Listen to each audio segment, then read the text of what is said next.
Good afternoon, my leaders, my entrepreneur, my small business owners. I am Dr. D. And before we go anywhere today, I want to acknowledge something sacred. Many of you are in this space today carrying more than anyone will ever know. Your smile is sincere, but it has survived some storms. Your strength is real, but not without scars. Your leadership is sacred and powerful, but it's been built through battles you never got credit for fighting. Does anyone know what I'm talking about? Do you know that leadership often requires you to keep on pushing, keep on showing up while you're breaking quietly? As I sit here today, I sit here as a woman who understands that deeply, not because I read it in a book, not because I coached someone through it, but because it's woven in my story. See, there's a statement that I like to say, and I've spoken this statement around the country on platforms and stages and sanctuaries from the pulpit and in healing circles. And that statement is that I didn't find grief. Grief found me. It found me while I was serving. It found me while I was leading. It found me in my childhood. It found me in my adulthood. It found me in heartbreak. It found me in unjust workplaces, in broken trust, in moments where I was carrying others while quietly trying to hold myself together, even while I was empty.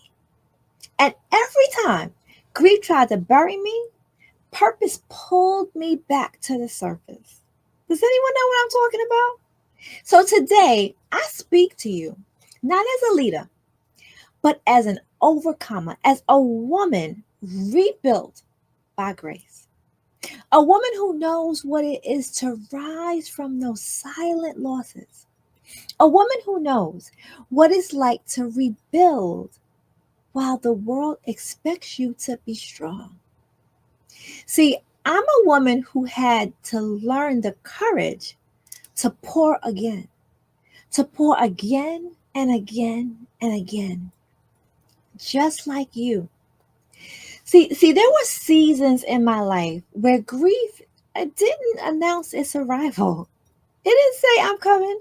It didn't knock on the door. It didn't come with flowers, with ceremonies, or with a plan. It simply appeared. It appeared in my childhood.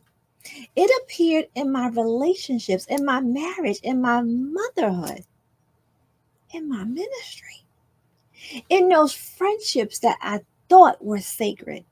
It appeared in those places I thought I was safe. Even in spaces I thought I was strong. See, grief found me through loss. It found me through betrayal. It found me in disappointment, through injustice, through heartbreak, through moments I can't erase, and in moments I would never want anyone else to live through. Grief found me in my family story. You know about that? It found me in the depth of loved ones whose absence shaped who I have become. Grief found me in seasons where my identity was attacked, where my voice was diminished, where my voice was dismissed, and where my worth was questioned. See, grief found me in the quiet hours when I cried before preaching, when I cried before teaching, before leading, in boardrooms where I had to swallow the pain, in classrooms where I taught students how to rise while learning how to rise myself, in those relationships that wounded instead of covered. Hmm. See, grief found me over and over and over again, and every time it found me, I heard the same spirit whisper, "Get up, daughter." Not because I wasn't hurting, Not because I wasn't in pain, but because my purpose was intact. And that is where this message comes from. It's not theory, it's not performance, it's lived truth. It's lived truth. Do you have that lived truth? I know you do. Because one thing that silent losses teaches you is that pain doesn't always introduce itself. Sometimes it slips in quietly and takes a seat right in your soul. I've lived through the losses nobody brings casseroles for, nobody texts about, nobody checks in on. Losses like loss of stability, loss of safety, loss of trust. How about the loss of joy, the loss of confidence? What about losing those dreams that you build your life around? Right? The loss of the version of yourself that you once knew and you once liked. See, silent losses hit differently.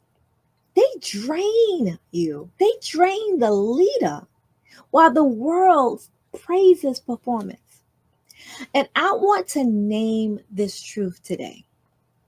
Some of you are grieving things that you never spoke out loud. And that grief is not imaginary. It's not dramatic. It's not weakness. It's human. It's human. It's that grief that we feel inside that we don't talk about. And I know what it is to be strong because you have no choice. How to wipe those tears in the bathroom stall and then walk out on the stage smiling from ear to ear. How to preach hope while praying for your own peace.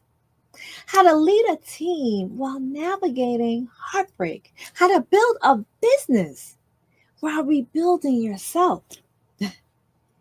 How to support other people while suffering silently. I know about that. I know that mass all too well. And I know the weight behind it. That strength is not noble, but pretending is dangerous. See, we were never created to live behind a mask, and we certainly weren't designed to lead from behind one. Your soul deserves honesty. Your identity deserves clarity. And your leadership, your business deserves authenticity. It deserves to be true. See, there was a season in my life when God pressed pause on me not too long ago.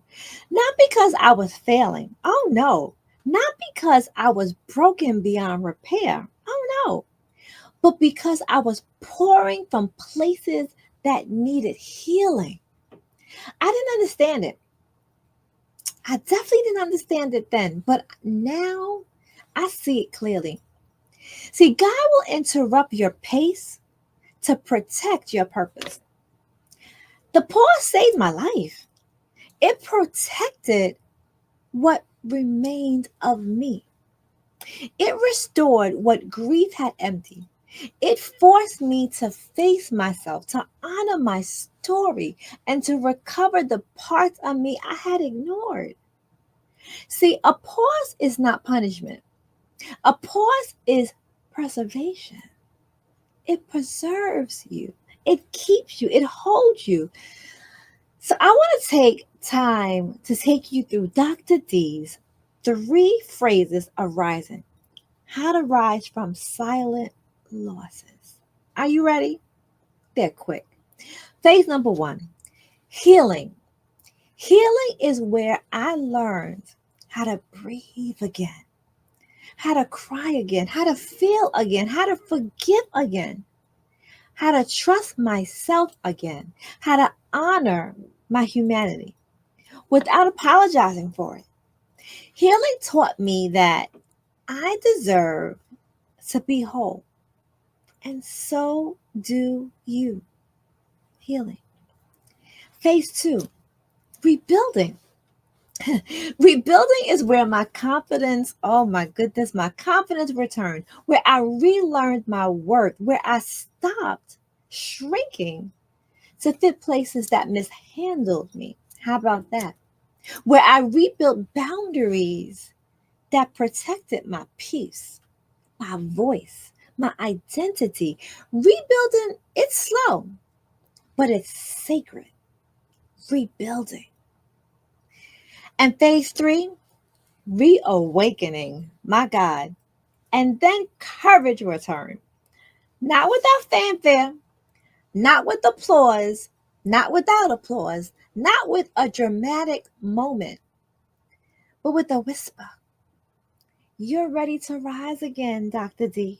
You're ready to lead again, Dr. D. You're ready to pour again, Dr. D.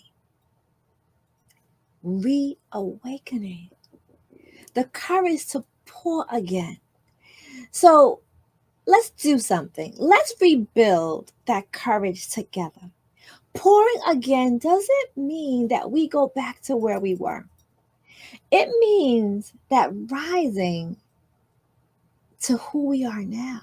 It means leading from our healed place, from our healed heart, not the wounded one. That's gone. It means serving with clarity, not confusion. It means trusting our voice, not silencing it. It means moving with discernment, not desperation. It means giving not from overflow and not from depletion, but from where we are inside. See, leaders who rise after grief, we pour differently. Our compassion is deeper, our wisdom is sharper, our boundaries are stronger, and our presence is richer. Our leadership is anchored in truth, not in performance. It's different.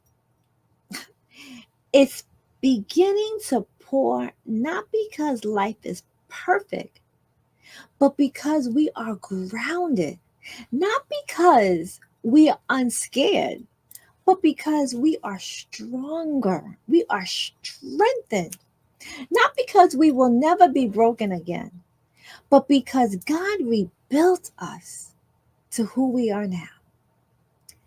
And we can do that together. So here's what I want you to do. I want you to place your hand over your heart and I want you to repeat after me. Are you ready? Say, grief did not finish me. I will rise again. I will trust again. I will hope again. I will believe again. My strength is returning.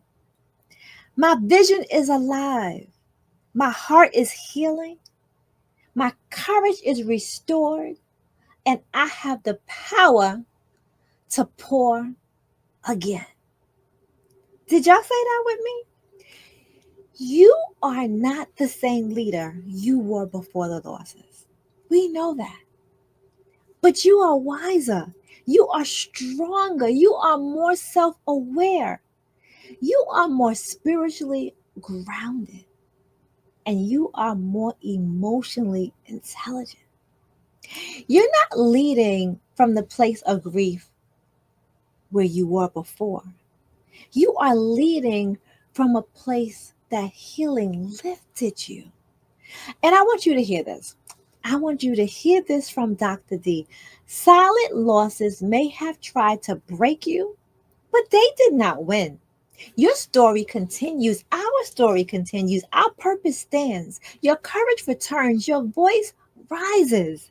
Your leadership, it deepens. And your strength renews. And now, with power, with dignity, and grace, you are ready to pour again. This is Dr. D. I'll see you later.